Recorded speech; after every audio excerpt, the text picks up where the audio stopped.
waxa marka ugu horeysa waa in salaamaya dhammaan ka soo qayb galayaasha waxa hogaaminaya ism haddaan lahayn aqoon-yahan haddaan lahayn ganacsato haddaan lahayn shareholderiska oo mujtamaca oo caadigaana in meeshuu jooga nin walba lagu gaarsiiyo fariintaas in meeshaasu tahay dekedaasu deked mujtamacu leeyahay dekedaanu ma noqon doonto doonyo keliya waxay isu bedeli doontaa meelaha maraakiibta lagu dayactiro waxay u gudbi doontaa meelaha sahaysiinta maraakiibtu ka qaadato iyo biyaha macaan laga sameeyo waxay u gudbi doontaa meelaha containerska alaabta la dhigto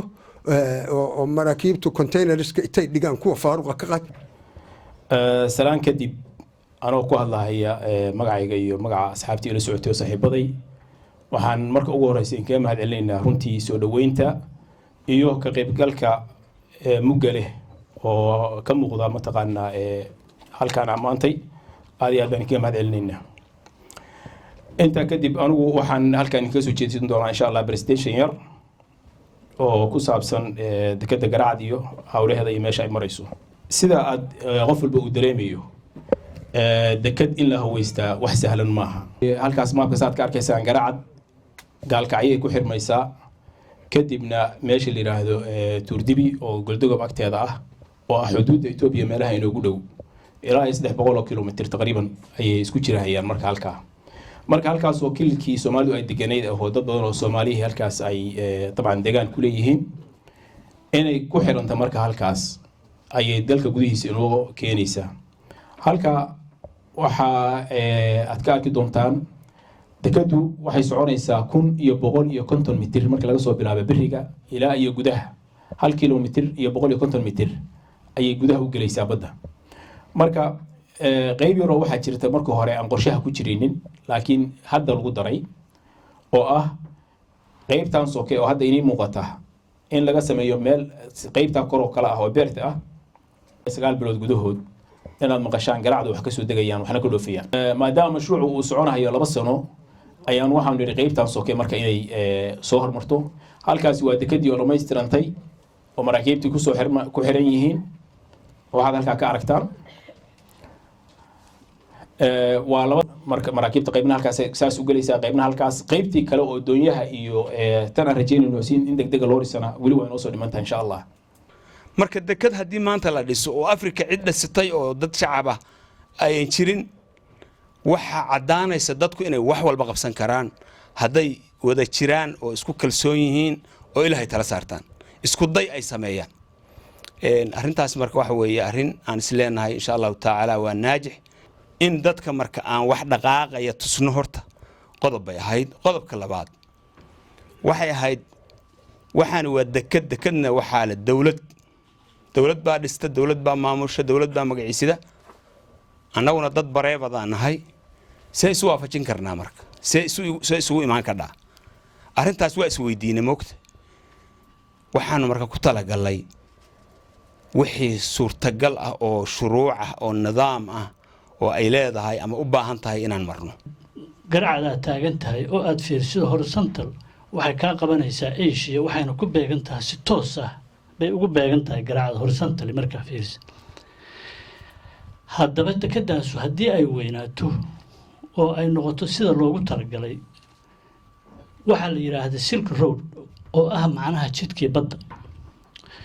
waxa ay ka soo baxaysaa hadda oo waqtiga xadirka ay ku shaqeysaa dekedaasu Silk Road-kaas marka ay ka soo baxo markabku dirita hadduu u soo baxo wuxuu maraa badda Indian Ocean-ka badda Garacad buu maraa meesha ugu horeyso oo ku xirtaa waxa weeye Mombasa markabka kale oo ka imaanaya Yurub Djibouti ku soo xirtaa gacanka cadmeed ee Yemen la yiraahdo ka soo laabtaa badda Indian Ocean buu maraa Soomaaliya oo dhan waa jiraa Mombasa ku xirtaa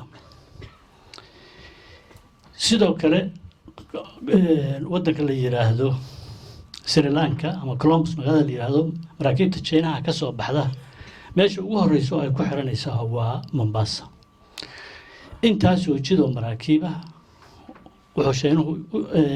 ugu talagalay Silk Road haddii marka la dhiso Garacad maxay noqonaysaa way maxaa faa'iidaha oo Garacad ay leedahay markii la dhiso dekedaas Garacad waxay noqonaysaa Garacad intaa oo waddo oo silk road ah oo maraakiiba oo maraysa inay garacad ku soo xirtaan waa ku qasbanaanayaan. horta mashruucani maanta waa mashruuc aqbalaad buu kani magaranaysa ayuu kasbada waxay qoliyo odhan jireen haddaan kooy horta hadduu kooy soomaalida hadduu ma dhowdhowde hadduun baad mooddaa inaan dhowdhownahay waayo mar haddii dekedo iyo marsooyin loo badheedhay ninbaa haddeer igu yidhi markaan soo socday waar halkaasaa shir ku jira markaasuu nigu yidhi waar meesha reer baa ku shirayee xaggaad ku socota adigu oo deked baaba laga hadlayaa reerku waxbuu laynaya baasha deked baaba meesha ku arkaa hartaasu qiimay leedahay waaba arrin qiimo leh waxyaabaha nin walowba adiga oo aan hadal dambe isugu noqon anigu saan qaba weeye ra'yigayga xunka sidii aad meesha uga qayb qaadan lahayd oo aad uga faa'iidaysan lahayd oo wax uga faa'iidayn lahayd oo ilaahay ugu dhowaan lahayd oo danta ugu dhowaan lahayd nin walowba hadda waxay ka dambeeya ku fakar waa shirka iigu farxad badan shir arrinta tokono laysugu yimaado shirka iigu farxad badan wey raggaygu wuxuu ka qayb geli jiray aniga ragga da'dayda ahaa si aanu rag isaga dhicino in raggii inta aad aragteen oo cadaawada oo dadku isu qabay aniga iyo ragga ila mid ah ama ragga ila laagba qolo walba ka asaastay ragga aan rabo inay wadadii ka leexiyaan waa ragga maanta isu yimid oo halkaan isugu yimid walaalayaal dekadii waa la isku raacay nin walowba waxaad kadhid nin walowba waxaad qaban kadhid ma aha tanu tii hore rag baa ka shaqeeyey diin iyo iimaan iyo mustaqbal leh oo odayaasha oo ka marta iyo maahirka iyo shiikha mudanka iyo waayeelka oo ka ajala mawdku muska iyo gasada qawan bay madashu eedaabuy markaad rabtid meel inaad maal gashatid waa inaad isweydiisaa meeshaan maxaa laga helayaa meeshaan haddaan lacagtaydii geliyo maxaan ka helayaa see lacagtaydii u helayaa intee baan ku helayaa yacni waa su-aalo uu qofku isweydiin karo waxaana isleeyahay su-aalaha oo dhan waxaa ka jawaabay presentationkii uu cabdinaasir sameeyey waxaan marka rabaa inaan ka hadlo sheerka iyo noocuu kale yahay si aad u arkayseen haddeer presentationkii cabdinaasir uu sameynayey waxaa ugu horeeya oo ugu koreeyey hay-adda asaasayaasha la yidhaahdo oo ah hay-adda iska leh kambanigan lama xirin ilaa iyo haddeer waxaa loo xiri waayey inaanu macnaha iska ilaalino koox gaara iyo dad gaara ayaa waxaan leh iyo deegaan gaara waa furan yahay weli hay-adda ugu sarreysa waxaa lagaga mid noqon karaa qofkii sharuudaha laga rabo buuxiya dhaqaalaha looga baahan yahayna keena waxa weeye e baa layahaa sheer e 93,750 ayaa lagaga mid noqon karaa wixii ka soo haray waa sheer b sheer b-gu qofku wuxuu iibsan karaa in allaala dee intuu awoodo lacagtiisu ay tahay 10,000 5,000 15,000 20,000 qof walba wuxuu awoodo ayuu galan karaa wixii dad u kaco rabbina aqbalo waa rumoobaan dekedan waa rumoobaysaa waxayna noqonaysaa history africa oo dhan iyo geeska africa oo dhan waa mashruucii ugu horreeyey oo dad private ah oo ganacsato ah ay rabaan inay fuliyaan ay isku dayaan weeye taariikh buu noqon doonaa